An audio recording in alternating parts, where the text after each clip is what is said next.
కామారెడ్డి జిల్లాలో అత్యంత భయంకరమైన ఘటన వెలుగు చూసింది. మూగ జీవాల పట్ల మనుషులు ఎంత క్రూరంగా ప్రవర్తిస్తారో చెప్పడానికి ఈ ఘటనే నిదర్శనం. మాసారెడ్డి మండలం పరిధిలోని 5 గ్రామాల్లో ఏకంగా 600 వీధి కుక్కలను విషం పెట్టి చంపడం ఇప్పుడు రాష్ట్ర వ్యాప్తంగా సంచలనం సృష్టిస్తుంది.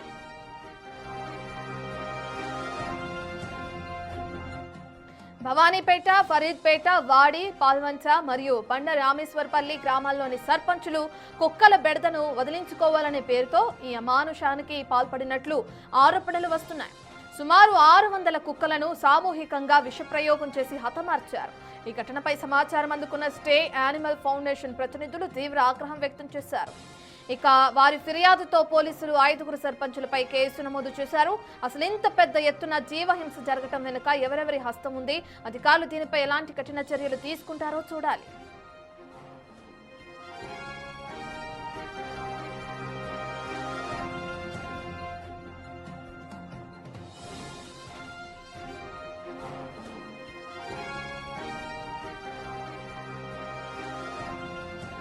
మనం చూస్తున్నాం సుమారు 600 కుక్కల పైన విష ప్రయోగం చేశారని చెప్పుకోవచ్చు ఆ గ్రామాలకు సంబంధించిన సర్పంచులు. భవానీపేట, ఫరీద్పేట, వాడి, పాల్వంచ ప్రధానంగా కామారెడ్డి జిల్లాలో ఉన్న ఈ గ్రామాల్లో ఈ విష ప్రయోగం జరిగింది. అత్యంత పాశవికమైన ఘటన అని చెప్పుకోవచ్చు. మూగ జీవాల పట్ల మనుషులు ఎంత క్రూరంగా ప్రవర్తిస్తున్నారో చెప్పడానికి ఈ ఘటన ఒక నిదర్శనంగా మారిందని చెప్పుకోవచ్చు. మాచారెడ్డి మండల పరిధిలోని 5 గ్రామాల్లో ఏకంగా 600 వీధి కుక్కలకి విషం పెట్టి చంపడం ఇప్పుడు రాష్ట్ర వ్యాప్తంగా సంచలనంగా మారిందని చెప్పుకోవచ్చు. అయితే 600 కుక్కల వరకు ఉన్నాయంటే ఆ సర్పంచులు కానీ లేదంటే ఆ గ్రామ ప్రజలు కానీ ఏ విధంగా అయితే ఇబ్బందుల పాలవుతున్నారో కూడా మనకి తెలుస్తుంది. 600 కుక్కలు అనంటే తరచుగా మనం చూస్తున్నాం వీధి కుక్కల దాడికి పాల్పడి అనేక మంది ప్రాణాలు కోల్పోతున్నారు. వీటి బెడదని వదిలించుకోవటానికి ఈ విధంగా చేసినట్లు తెలుస్తుంది. అయితే ఇప్పటికే కోర్టుకి సంబంధించి అనేకమైన స్టేలు ఇవ్వడం జరిగింది. వీధి కుక్కలకు సంబంధించి షెల్టర్లకి తరలించాలని కూడా ఆదేశాలు జారీ చేయడం చూస్తున్నాం. ఇక అటువంటి చర్యలు తీసుకోకుండా ఇప్పుడు విష ప్రయోగం చేయటమే సంచలనంగా మారింది. దీనికి సంబంధించిన పూర్తి డీటెయిల్స్ అందించడానికి మా ప్రతినిధి రాజేష్ అందుబాటులో ఉన్నారు. రాజేష్, మనం చూస్తున్నాం 600 కుక్కల పైన విష ప్రయోగం చేశారు ఆ గ్రామానికి సంబంధించిన సర్పంచులు. మరి వారిపైన ఎటువంటి చర్యలు తీసుకునే అవకాశం ఉంది? అసలు పోలీసుల విచారణ ఎక్కడి వరకు వచ్చింది ఈ విషయానికి సంబంధించి?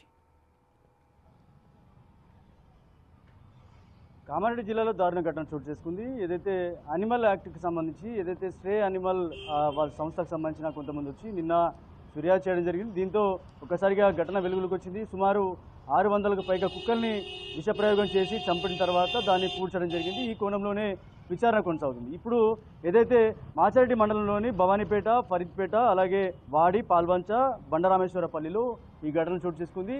దీనికి సంబంధించి ఇప్పటి వరకు సుమారు 600కు పైగా కుక్కలు విషప్రయోగం చేసి చంపినట్లుగా పోలీసులు అయితే గుర్తించారు. అదే కోణంలో స్ట్రే యానిమల్ సంబంధించిన వాళ్ళు కూడా ఇక్కడ వచ్చి ఫిర్యాదు చేయడం జరిగింది. ఈ నేపథ్యంలోనే కేసు అయితే విచారణ చేస్తున్నారు. దీనికి సంబంధించి ఎవరైతే 5 సర్పంచ్లు ఎవరైతే ఉన్నారో మొన్న గెలుపొందిన తర్వాత ఆ గ్రామాల్లో వీధి కుక్కల బెడద ఎక్కువ ఉంది కాబట్టి వాటిని అరికట్టడానికి ప్రభుత్వానికి నుంచి సలహాలు తీసుకోవడం, లేకపోతే ప్రభుత్వానికి విన్నవించడం, కంప్లైంట్ ఇవ్వాలి. కానీ ఇక్కడ ఏం జరిగిందంటే ఏదైతే కుక్కలకు విషప్రయోగం చేసి చంపిన తర్వాత వాటిని పూడ్చడం జరిగింది. తర్వాత ఏదైతే స్ట్రే యానిమల్ సంబంధించి సంస్థకు కంప్లైంట్ రావడంతో వాళ్ళు వచ్చి నిన్న కంప్లైంట్ చేయడం జరిగింది. నిన్న ఎక్కడికక్కడ పంచనామా చేసి కుక్కలన్నింటి కూడా పూడ్చడం జరిగింది. ప్రస్తుతానికైతే విచారణ కొనసాగుతుంది. ఎవరైతే సర్పంచ్ ఉన్నారో వాళ్ళపై కేసు నమోదు చేసి వాళ్ళని అరెస్ట్ చేసినట్టుగా పోలీసులు అయితే ప్రస్తుతానికి ఇట్లా విషయాలు తెలుస్తున్నాయి. ఈ నేపథ్యంలోనే ప్రస్తుతానికైతే ఏదైతే కేసు నమోదు చేసి విచారణ అయితే చేస్తున్నారు. 600 పైగా కుక్కలు చనిపోవడం ఒక్కసారిగా కలకలం రేపింది. ప్రస్తుతానికైతే నిజామాబాద్ ఉమ్మడి జిల్లాకు సంబంధించి ఇప్పటివరకు విచారణ కొనసాగుతున్న నేపథ్యంలో కామారెడ్డి జిల్లాలో జరిగిన ఘటనకు సంబంధించి పోలీసులు సీరియస్ అయితే తీసుకున్నారు, యాక్షన్ ప్లాన్లో దిగారు. ప్రస్తుతానికైతే 5 సర్పంచ్లపై కేసు అయితే నమోదు చేసి విచారణ చేస్తున్నారు. రాజేష్, అసలు ప్రధానంగా ఎందుకు విష ప్రయోగం చేయాల్సిన అవసరం ఏమొచ్చింది? 600కి పైగా కుక్కలు అని అంటే అక్కడ ఏమైనా ఇబ్బందుల పాలు గురి అవ్వడం జరిగిందా ఆ కుక్కల వల్ల? లేదంటే కుక్కల దాడిలో ఏదైనా ఎవరైనా మరణించడం జరిగిందా? అసలు దీనికి విషం పెట్టాలి అనే ఆలోచన సర్పంచులకు ఎందుకు వచ్చిందని చెప్పుకోవచ్చు? వాళ్ళ వర్షన్ ఏ విధంగా ఉంది? అంటే ఇప్పటివరకు విచారణ అయితే కొనసాగుతుంది. వాళ్ళతో ఇంకా ఎవరు మాట్లాడలేదు. ఏదైతే స్ట్రే యానిమల్ సంబంధించి యాక్ట్ సంస్థ వాళ్ళు ఎవరైతే ఉన్నారో వాళ్ళు ఫిర్యాదు చేసిన తర్వాత ఈ ఘటన ఎక్కడ జరిగింది అనేది పంచనామాతో పాటు విచారణ చేశారు. ఈ నేపథ్యంలోనే ఉమ్మడి నిజామాబాద్ జిల్లాలో వీధి కుక్కల బెడద తీవ్రంగా ఉంటుంది. ప్రతిరోజు కూడా డాగ్ బైట్ సంబంధించి కూడా ప్రతిరోజు కూడా ప్రభుత్వ ఆసుపత్రిలో కేసులు నమోదవుతున్నాయి. సుమారు 5 నుంచి 10 కేసులు నమోదవుతున్న నేపథ్యంలో చాలా రోజులుగా ఈ కుక్కల బెడద తీవ్రంగా ఉంది. ఉమ్మడి నిజామాబాద్ జిల్లాతో పాటు కామారెడ్డి జిల్లాలో కూడా చాలా వరకు ఉంది. నిజామాబాద్ జిల్లాలో గతంలో జరిగినట్లుగా ఏదైతే చిన్న పిల్లల్ని కుక్కలు పీక తిని చంపిన ఘటనలకు సంబంధించి నిజామాబాద్ జిల్లాకు సంబంధించిన ప్రాంతం వారుగా ఉన్నట్టుగా తెలుస్తుంది. అంతకుముందు బోధనలో జరిగిన ఘటనలు ఉన్నాయి, అలాగే బింగల్ తర్వాత ఆర్మూర్లో జరిగిన ఘటనలు కూడా తరచూ జరిగిన ఘటనలు చాలా ఉన్నాయి.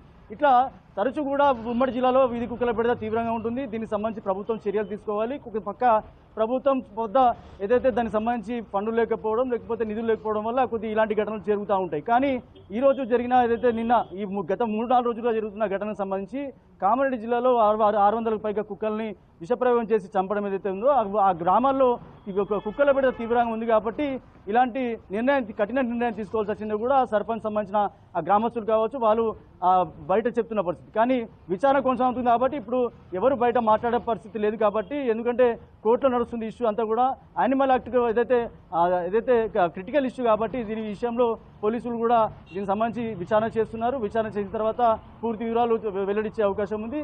మొత్తంగా ఉమ్మడి జిల్లాలకు సంబంధించి వీధి కుక్కల బెడద ఉంది కాబట్టి ఆ సర్పంచులు ఈ ఘాతుకానికి పాల్పడ్డారని చెప్పి కూడా తెలుస్తున్న పరిస్థితి ఉంది. ప్రస్తుతం అయితే సర్పంచులపై కేసు నమోదైంది, విచారణ కొనసాగుతుంది. Right, thank you Rajesh.